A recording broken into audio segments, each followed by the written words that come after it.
What's up, fellow quacks? So, I wanted to ramble in this video. So, as I draw, I'm going to be talking about Dragon Quest XII and Tomodachi Life, just because these have been in my mind. Dragon Quest XII recently released its trailer, and oh my goodness, the fandom is so split right now.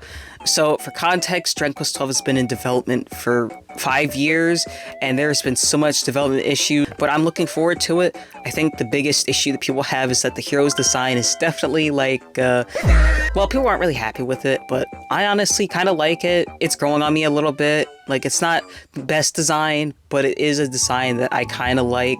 It feels like a fusion of different Dragon Quest characters all in one, which is kind of why I like it. And also, he kind of gives off this vibe of, like, he doesn't really want to be there. Like, he's kind of tired. And he's like, I guess I'll save the world or whatever. I'll go on a Dragon Quest. And I like that. I think that's a funny approach for a Dragon Quest hero. I was looking forward to the darker and grittier Dragon Quest XII Flames of Fate. But Beyond Dreams, which is the new title of this game, sounds interesting. I don't know why they went with a less alliterative title for it, but who knows? It looks like it's still kind of in a rougher stage, so I'm not going to be too judgmental.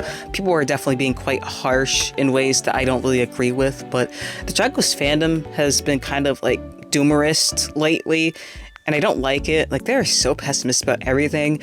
I was looking at like Twitter and stuff, and people were like, oh, we're not gonna get any Dragon Quest XII news at all. They're not gonna show Dragon Quest XII. We're not gonna get any of that. I'm like, my gosh, y'all are so pessimistic. Like, good grief, it's the 40th anniversary. They're probably gonna show something. Like, dang.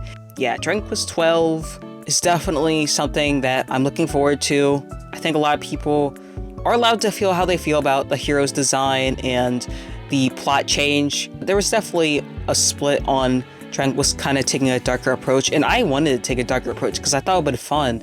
I am a huge fan of stuff that's dark but also like whimsical and zany at the same time. Like, that's my whole shtick. So the fact that Dragon Quest decided to kind of pivot back to its classic roots is, I'm a little disappointed, but I'm like, that's fine, whatever. I guess you can take the safe option. I'm sure the plot for this new one is going to be great. Like, Dragon Quest hasn't really had a game that's flopped, so I think everyone needs to just calm down a little bit and wait and see what develops and then form up an opinion, because right now we only got like really small amounts of stuff. All we got was a trailer and the concept art of the hero, and that's it. There's not much else to go off of, so I don't want to be too judgy. I fucking hate Reddit. Okay, before I continue, I want to briefly rant about something that happened that's related to Dragon Quest. So I wanted to try to boost my video a little bit where I talk about how underrated Dragon Quest was, so I promoted it on the Dragon Quest subreddit, and that did not go well. I got a lot of hate for it. I literally got no upvotes, and it was just a bunch of comments.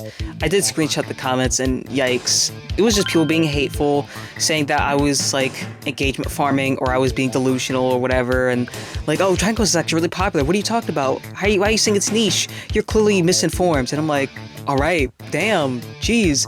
So I deleted the post because I was like, I did not expect it to be that hated. And I was like, all right, I'm never gonna post here again because y'all are fucking terrible. And also, in general, the Dragon Quest subreddit is just very toxic. Like, sometimes it's fine, but other times it's like, yikes. I've noticed that sometimes there's AI posts there, and also on Twitter, like, there's sometimes AI memes or posts from Dragon Quest, which I'm not really a fan of. And yeah, that's my fault for posting on Reddit, but I was just trying to get a little bit of a boost because I was a little disappointed, but whatever, my bad, I won't do that again. In general, they've always been rude to me about whenever I post on the Dragon Quest subreddit. Like, people were rude towards me when I posted my fan art. I was really tempted to post my Dragon Quest XII fan art, but I was like, I'm gonna leave that alone. I'm not gonna post there. Honestly, I don't really interact with a lot of the fandom and other sites. I don't really use Twitter anymore, and Dragon Quest Tumblr is kind of quiet, and Instagram, Dragon Quest isn't really very vocal on there. So, oh well, rant over. I'm gonna move on to the next part. A white person. Oh, a white person.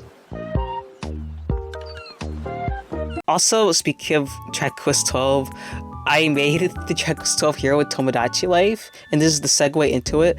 And my idea was that because of the Flames of Fate thing, I made the character very fire themed. He's got red hair, red eyes, he's wearing flame shorts, like, he's all just fiery. So I had to make the new Dragon Quest XII me completely different. I'm a little sad about it, but also like, whatever. I didn't want to take them off the island, so now we have 2 Dragon Quest 12s on the island, and I wanted to make them like siblings because I thought that'd be cute. Like, we have the scrapped Dragon Quest 12, and then we have the new Dragon Quest 12, and they're just vibing.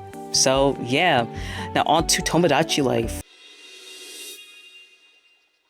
Achoo. So now I want to talk about Tomodachi Life. So I've been obsessed with this game ever since it came out. I've been playing it literally every day. The first day it released, I was playing it the entire day. It was so bad that my eyes were hurting. But as time went on, I've been playing it a little bit less, but at least once a day. I have been enjoying it. I wanted to get my money's worth because a lot of people were saying that the game does have like some unfinished vibes to it. Like there could be more. So I think I'm just trying to get my money's worth out of it. So that's why I'm playing it so much and making more islands, which is actually what I wanted to talk about. So I made a new island. It's called Fairyland Island, and it's fairy tale themed. Something I wanted to experiment with is that I wanted to use the flatboard object to make the houses, and as a result, it created this storybook sort of look for the island. So all the houses are flat and they're facing one direction, and I think it looks insanely cool, but unfortunately it does not look good in other angles, but that's fine because it kind of just adds this weird vibe to the island. It makes it feel more fairy tale like in a way, and I really vibe with that. I'm not going to do a tour just yet. I'll show glimpses of it, but the reason why is because it's still unfinished. I have a lot to add because unfortunately a lot of people are approaching their islands in a very similar way, and because the game is kind of limited with like the objects you can add around the island, and since you have to like make a lot of the stuff yourself, you want to have like a certain aesthetic, there is not much inspo for like the sort of aesthetic that I'm going for, so I have to kind of do everything myself, or I have to keep looking at games like Animal Crossing or some other game for inspiration for what I want to do for my island. And it's kind of difficult because the game is a little bit limited on like what you can do for like the island design, which kind of sucks. It's really weird how the game gives you so much freedom to design your island, but it's also like, oh, you can only have this amount of items in your island, and you can't do this, you can't do that, and they don't really give too many objects to interact with on the island for your Miis, so it's like really weird. It's giving me this vibe of like it wanted to be more maximalist, but it held back on it because I wanted the players to kind of do a lot of the legwork for the creative objects, which I'm not the biggest fan of, but whatever. This island has a lot of OCs, but also has like a lot of original Miis, because as I was looking through like the clothing catalog, I realized I had a bunch of like ideas for Miis that I wanted to create, but I didn't want to dedicate them to becoming OCs. So I figured, why not just make a new island and just have like some OCs and then original Miis that are just like their own thing instead, because I thought that'd be more fun, and I don't have to worry about pressuring myself to making more OCs, because I have been on like an OC creation high at the moment, and I feel like this game definitely has contributed to why. So I was like, all right, let me just tone down my momentum a little bit and make this island so that way I can like just watch these characters that aren't really OCs do their thing, so that way I don't have to like worry about making a bunch of characters. So yeah, it's been pretty fun watching them interact, and things have gotten really crazy. I've been having so much fun making up new island lingo. According to reports, the colorful herd of dinos likely gathered to enjoy consuming this island's natural actual shit. I've just been progressively making things more weird, more chaotic, and I might make a video where I do like a funny moments compilation. I did make one, but it's unlisted because I just wanted to share with my friends, and it's not like edited in a way that's like, you know, super precise or whatever. So if you guys are interested in seeing a compilation of all the funny moments, I can make one. It's gonna be a lot though, because it's from like all the islands that I have.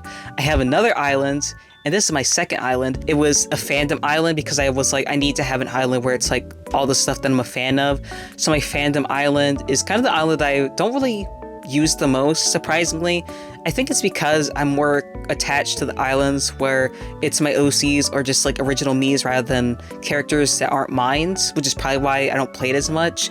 And managing 3 islands can be kind of a hassle because, you know, gotta make sure you get all your Miis fed and, you know, attend to all their problems and whatnot. So it's like so annoying, but at the same time, I signed up for this. This is my fault, so whatever. In the end, it's worth it. I wanted to get my money's worth, okay? Like, $60 is a lot for this game, and I'm like, you know what? If I'm gonna pay $60 for this, I might as well make a shit ton of islands and just play the ever-loving shit out of this game. I already have 110 hours on my first island, and combine that with the other islands, I would say it's probably at like 100 30, I've been playing Tomodachi Life an insane amount. I can safely say that I'm kind of addicted to this game. I think about it a lot. It's just that fun. For me, I'm the type of person where I enjoy games where I can create characters and just watch them do whatever. A lot of people don't seem to see the appeal of making your character say silly things and just walking around and doing stuff, but for me, I love that. That's why I love The Sims. I like life sim type games where you just watch characters do things and be silly and talk with other characters, and making OCs in the game is also like such a fun aspect for me. That's why I've been so obsessed with this game. I just love seeing my OCs saying stuff that is like simultaneously in character and also not in character. I just like seeing them in this crossover world together. It's just so fun. So yeah, that's been my obsession lately, is Tomodachi Life. And I guess Dragon Quest 12 has kind of been my new obsession as well. I've been thinking a lot about this, so yeah. To end this video off, I want to just talk about like channel stuff, and then that'll be it. So I'm going to keep this really brief, but basically I just had a lot of ideas for videos. I'm kind of in a weird spot with my channel again, because I have a lot of ideas that are like different topics. Because like on one end, I want to talk about like nostalgic stuff that I grew up with, like media, like certain shows, movies, and games. And then I also want to do like more commentary stuff where I talk about certain topics going on, because I've been seeing a lot of discourse about certain things. I'm like, you know, I want to make a video about this. And also I wanted to just talk about random things in general, like in terms of art that I don't think are talked about as much, because I think they would make interesting video topics. So it's like really weird. I think my channel's in a weird spot. I don't really know what to do, so I'm just gonna kind of work on whatever I think is the most appealing, and if you guys like it, you like it, and if you don't, you don't. You know, that's kind of the vibe that I'm trying to go for right now. I'm not gonna spoil anything, but I have a lot of ideas. I just want to get this video out because I want to have like a rambling thing while I work on something else in the background. So yeah, I hope you guys enjoyed this video, and I'll see you quacks later.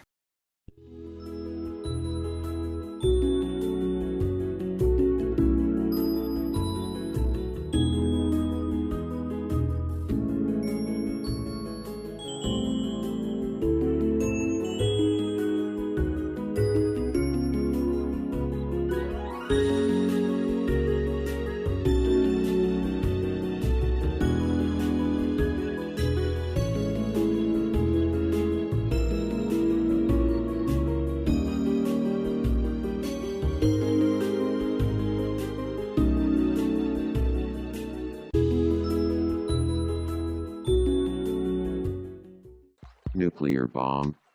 Oh, nuclear bomb.